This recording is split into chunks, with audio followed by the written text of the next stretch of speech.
Air শ্ব'ৰ সময়তে মাছ আকাশতে ডাউটাউকৈ জ্বলি উঠিল দুই যুঁজাৰু বিমান। নিমিষতে চূৰ্ণ বিচূৰ্ণ আমেৰিকাৰ নৌসেনাৰ দুখনকৈ যুঁজাৰু বিমান। এয়াৰ শ্ব' চলি থকাৰ মাজতে কেমেৰাত আবদ্ধ এই শিহৰণকাৰী দৃশ্য। আইডাহৰ মাউণ্টেইন হোম এয়াৰফ'ৰ্চ বেছত সংঘটিত হ'ল এই ঘটনা। আমেৰিকাৰ আইডাহত সংঘটিত হৈছে এই ভয়ংকৰ দুৰ্ঘটনা। মাউণ্টেইন হোম বায়ুসেনা ঘাটিত এক বৃহৎ বিমান প্ৰদৰ্শনৰ সময়ত সংঘৰ্ষ হয় দুখন আমেৰিকান যুদ্ধ বিমানৰ। সংঘৰ্ষৰ লগে লগে দুয়োখন বিমান দুৰ্ঘটনাগ্ৰস্ত হয়। অৱশ্যে দুয়োখন বিমানৰ পাইলট সুৰক্ষিত বুলি জানিব পৰা গৈছে। দুৰ্ঘটনা সংঘটিত হোৱাৰ লগে লগে সমগ্ৰ বিমান ঘাটিটো বন্ধ কৰি দিয়া হয়।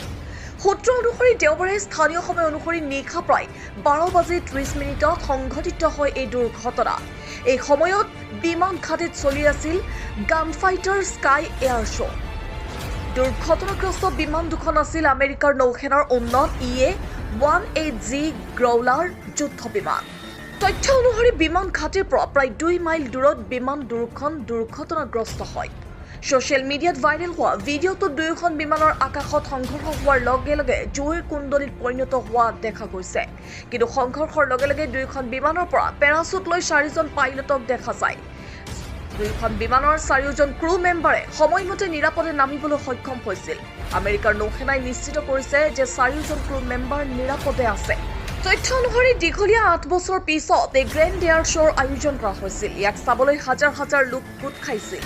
সেই অনুষ্ঠানৰ বাবে আয়োজকসকলে প্ৰায় 2 বছৰ ধৰি প্ৰস্তুতি চলাইছিল। কিন্তু এই ভয়ংকৰ দুৰ্ঘটনাৰ পিছত দেওবাৰ আগন্তুক সকলো অনুষ্ঠান বাতিল কৰা হয়।